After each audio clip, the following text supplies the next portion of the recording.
সুন্নি আসলে কারা, সুন্নি হাকিকাতে কারা, সুন্নি বাস্তবে কারা। তো দেখবেন বেরাদার, যখন বেরাদার একাধিক দল সবাই নিজেকে বাঁচানোর জন্য সুন্নি বলে দাবি করতেছে, তখন আপনারা সুন্নির পাশাপাশি বেরেলভি শব্দ যুক্ত করে সুন্নি বেরেলভি বলে দিবেন। কেন? কারণ আসল যারা সুন্নি হবে, খাঁটি যারা সুন্নি হবে, বাস্তবে যারা সুন্নি হবে, হাকিকাতে যারা সুন্নি হবে, তাদের সম্পর্ক, তাদের কন্ট্যাক্ট, তাদের লিংক, তাদের যোগাযোগ বেরেলি শরীফে আলা হযরতের সঙ্গে থাকবে। নারে তাকবীর, নারে রিসালাত, মাসলাকে আলা হযরত, মাসলাকে আলা হযরত, নারে তাকবীর, নারে রিসালাত। পৃথিবীতে হাজার দল থাকবে, সুন্নি বলে দাবি করতেই পারে, কিন্তু আসল সুন্নি, আসল সুন্নি, খাঁটি সুন্নি বলে তখনই গণ্য হবে যখন নিজেকে পরিচয় দেওয়ার সময় বলবে সুন্নি তো সুন্নি, আই এম সুন্নি বেরেলভি মুসলমান। জোরে বলে। আচ্ছা, আপনাদের এলাকাতে ঘি বুঝেন? ঘি, ঘি আছে কিনা? ঘি বুঝেন কিনা বাদ দিয়ে বলেন কেন? মা বোনরা ভালো ঘি বুঝে। একটা কাস্টমার একটা দোকানে ঘি কিনতে গিয়েছে, দোকানদারকে বলতেছে ঘি দিন তো ঘি, তো ওকে ঘি দিয়ে দেয়। বলছে এই ঘিটা নিব না, দেশি ঘিটা দিন। কি ঘি নিবে? দেশি ঘি।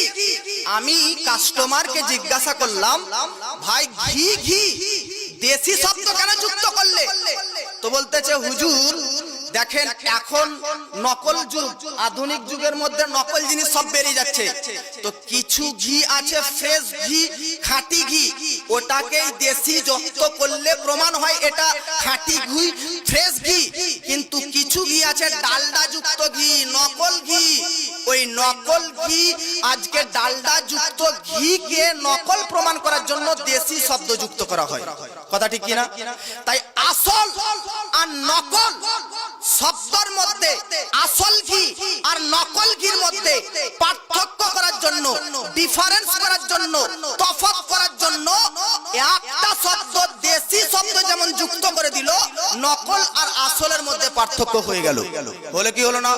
কোনটা আসল ঘি আর কোনটা নকল ঘি দেশি শব্দটা যুক্ত করলেই প্রমাণ হয়ে গেল।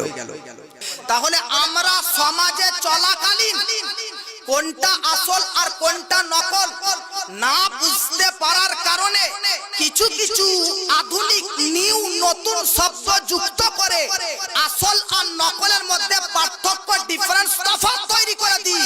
তো শুনেন জগৎবাসী, আজকে পৃথিবীর মধ্যে সবাই নিজেকে সুন্নি বলে দাবি করবে, আর সুন্নি বলে আজকে স্বীকার করবে আসল সুন্নি আর নকল সুন্নি তখনই বুঝতে পারবেন যেমন আসল ঘি আর নকল ঘি বুঝতে গেলে দেশি শব্দ যুক্ত করা হয়, ঠিক আসল সুন্নি আর নকল সুন্নি বুঝতে গেলে বেরেলভি শব্দ যুক্ত করা হয়। জোরে বলেন। তাই বেরেলভি শব্দ যুক্ত করলে আসল সুন্নি এটার প্রমাণ হয়ে যায়। জোরে বলেন সুবহানাল্লাহ। আজকে মানুষ বলতে থাকে যে মাসলাকে আলা হযরত এটা একটা নতুন দল, নতুন মাযহাব। না, ইম্পসিবল, অবাস্তব কথা এটা। এটার কোনো সঠিক নয়, এটা ভুল। মাসলাকে আলা হযরত এটা নতুন আকীদা পূর্ণ দল নয়। মাসলাকে আলা হযরত মাসলাকে আহলে সুন্নাতের দ্বিতীয় নাম। জোরে বলে। মাসলাকে আলা হযরত মাসলাকে ইমাম আজম আবু হানিফার দ্বিতীয় নাম। জোরে বলে। মাসলাকে আলা হযরত নতুন রাস্তা নয়, বরং বেরাদান মিল্লাত ইসলামিয়া মাসলাকে আলা হযরত আসার কারণে মানুষের ঈমান মজবুত হয়েছে, মানুষের ঈমান পাক্কা পুখতা হয়েছে। জোরে বলে। আপনাদের এলাকাতে এমপি এমএলএ থাকে কি থাকে না? আছে কি নাই? বীরভূম জেলার এমএলএ কে চিনেন? রাজু সিং কে চিনেন না? আচ্ছা, তাহলে এমপি এমএলএ হয় কি হয় না? মালদা জেলাতে আমি থাকি, বুঝলেন, কালিয়াচকের মধ্যেতে। শুনেন বেরাদার, তো কালিয়াচক থেকে আমাদের মাদ্রাসা পর্যন্ত, মুড় থেকে মাদ্রাসা পর্যন্ত টোটোতে 10 টাকা ভাড়া নেয়। ক টাকা ভাড়া? 10 টাকা ভাড়া। কালিয়াচক স্ট্যান্ড থেকে, চৌরঙ্গি থেকে মাদ্রাসা পর্যন্ত 10 টাকা ভাড়া নেয়। টাইম কতটুকু লাগবে জানেন? রাস্তা কতটুকু? 2 মিনিটের রাস্তা, বেশিক্ষণ লাগবে না। যদি স্পিডে টোটো যায়, রাস্তা ঠিক মতো হয়, তাহলে 2 থেকে 3 মিনিট লাগবে, মাদ্রাসা পৌঁছে যাবে। খুব জোর 5 মিনিট। কিন্তু ওই রাস্তাতে কিছুদিন আগে টাইম লাগছে 5 মিনিটের জায়গাতে 20 মিনিট টাইম লেগে যাচ্ছে। এবার ভাববেন 20 মিনিট কেন? তো মনে রাখতে হবে কালিয়াচক চৌরঙ্গি মোড় থেকে মাদ্রাসা পর্যন্ত রাস্তাটা এত খারাপ, এত নিকৃষ্ট, এত খাল বিল পাথর বেরিয়ে আছে যে টোটোওয়ালা ড্রাইভার আস্তে আস্তে নিয়ে যাচ্ছে, তাই 5 মিনিটের জায়গাতে 20 মিনিট লাগতেছে। হঠাৎ করে মনে রাখবেন, উদাহরণটা শুনুন, হঠাৎ করে 1 মাস পর আমি আবার যাচ্ছি কালিয়াচক মোড় থেকে মাদ্রাসা পর্যন্ত। তো আগে যেমন বেরাদারনে মিল্লাত ইসলামিয়া 20 মিনিট লাগতো, এখন টাইম লাগছে 5 মিনিট। আমি দেখলাম কি ব্যাপার ভাই, 20 মিনিটের জায়গায় 5 মিনিট লাগছে কেন? তো রাস্তাটা কালিয়াচক মোড় থেকে আলিপুর মাদ্রাসা পর্যন্ত এত চিকাচিক করে দিয়েছে, এত মজবুত করে দিয়েছে, এত পিচ বসিয়ে খাঁটি করে দিয়েছে, এত চকচকে ঝকঝকে করে দিয়েছে যে রাস্তাতে চলতেই মজা লাগতেছে। রাস্তা কালিয়াচকে টাপলাম, টোটো যেছে মাদ্রাসার কাছ থেকে আর একটু গিয়ে ওই রাস্তাটা শেষ। ওই রাস্তার শেষের মধ্যে একটা দেখছি বিশাল বড় সাইনবোর্ড লাগা আছে। সাইনবোর্ডে যেই এমএলএ নেতৃত্বে, যেই এমএলএর কথাতে রাস্তাটা তৈরি হয়েছে, তার নাম ওই সাইনবোর্ডে লেখা আছে। আমি জিজ্ঞাসা করলাম, এমএলএ সাহেব, কালিয়াচক থেকে আলিপুর এত দূর রাস্তা আপনি কিনে নিয়েছেন? না তো। তো যদি আপনি না কিনেছেন তাহলে আজকে আপনার রাস্তাতে নাম কেন? সাইনবোর্ডে আপনার নাম কেন? বোর্ডের মধ্যে আপনার নাম কেন? যার জায়গা হয়, যার জমি হয়, তার নাম থাকে তার বাড়িতে, তার জায়গাতে, তার বোর্ডে, কিন্তু রাস্তা তো আপনার নয়, তাহলে আপনার নাম কেন?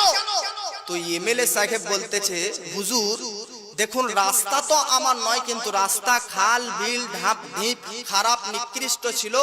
আমার নেতৃত্বে, আমার কথাতে, আমি আমার দ্বারাতে এই রাস্তাতে ইট বালি সিমেন্ট পাথর লাগিয়ে দেওয়ার পরে রাস্তাটাকে চকচকে ঝকঝকে করে দিয়েছি, তাই এখানকার মানুষ ভালোবেসে আমার নামের সাইনবোর্ড বানিয়ে দিয়েছে।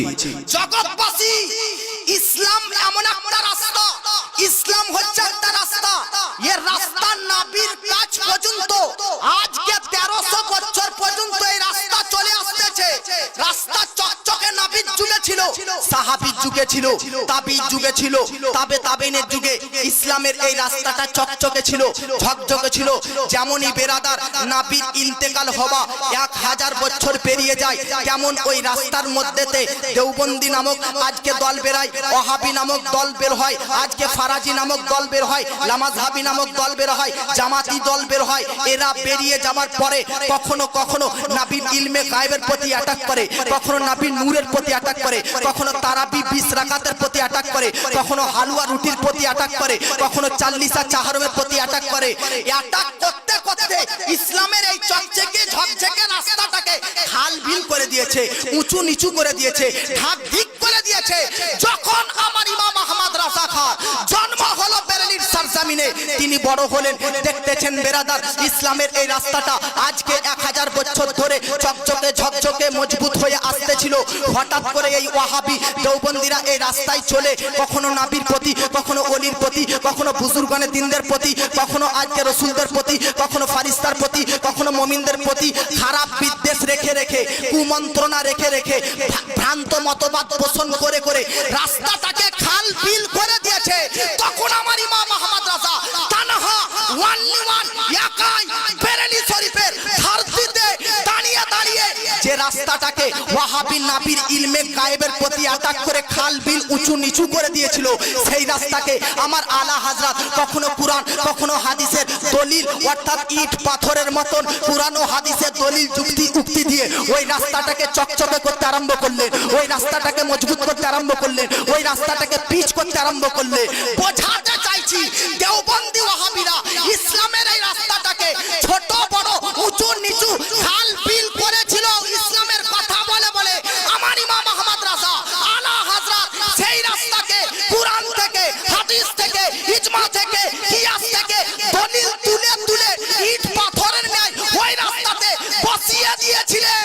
তখন জগৎবাসী এই ইসলামের মান্যকারীরা দেখলো আজকে 1200 বছর আজকে যুগে, আজকে 300 বছর আগে, 200 বছর আগে যে রাস্তা উঁচু নিচু ছিল, যে রাস্তা ছোট বড় ছিল, সে রাস্তাকে আজকে পাকিস্তানের কোনো আলেম মজবুত করেননি, কোনো আজকে বাংলাদেশের আলেম মজবুত করেননি, কোনো ইরাকের আলেম মজবুত করেননি, কোনো ইরানের আলেম মজবুত করেনি, বরং এই রাস্তা উঁচু নিচু খাল বিল রাস্তা ইসলামের মজবুত করেছেন যিনি, তিনি ভারত থেকে বেলালির সরজমিন থেকে ইমাম আহমদ রাজা খা।